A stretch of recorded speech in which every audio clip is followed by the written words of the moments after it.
اعوذ باللہ من الشیطان الرجیم بسم اللہ الرحمن الرحیم۔ بخاری شریف جلد دوم حدیث نمبر 2146۔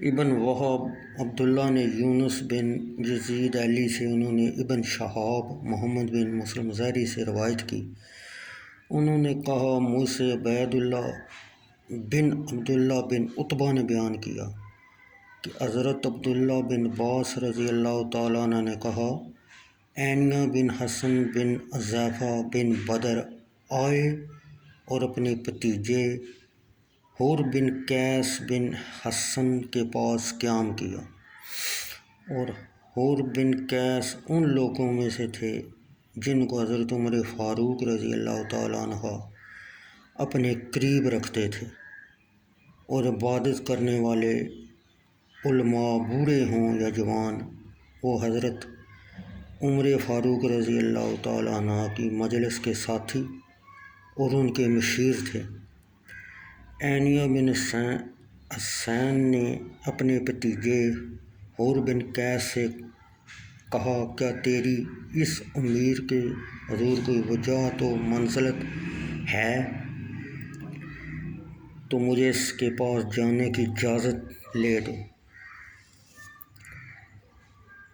حور بن قیس نے کہا میں عنقریب تمہارے لیے ان کے پاس جانے کی اجازت طلب کروں گا۔ حضرت ابن عباس رضی اللہ تعالیٰ عنہ نے کہا حور بن قیس نے عینیہ بن حسن کے لیے اجازت طلب کی۔ جب عینیہ حضرت عمر فاروق رضی اللہ تعالیٰ عنہ کے پاس گئی، اس نے کہا اے ابن خطاب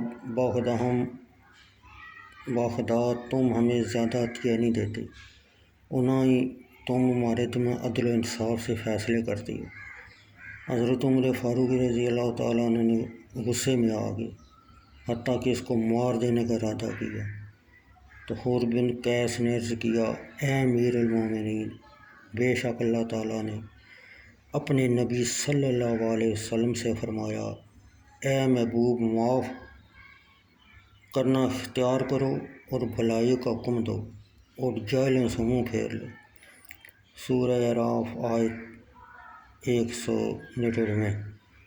اور یہ عینیہ بن حسن جاہلوں میں سے ہے۔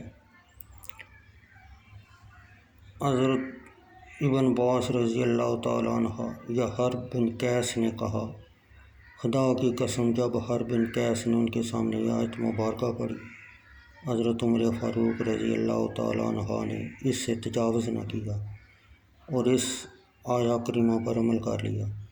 حضرت عمر فاروق رضی اللہ تعالیٰ عنہ کتاب اللہ کے سامنے رک جانے والے تھے، یعنی اس پر عمل کرتے اور اس کے حکم سے تجاوز نہ کرتے۔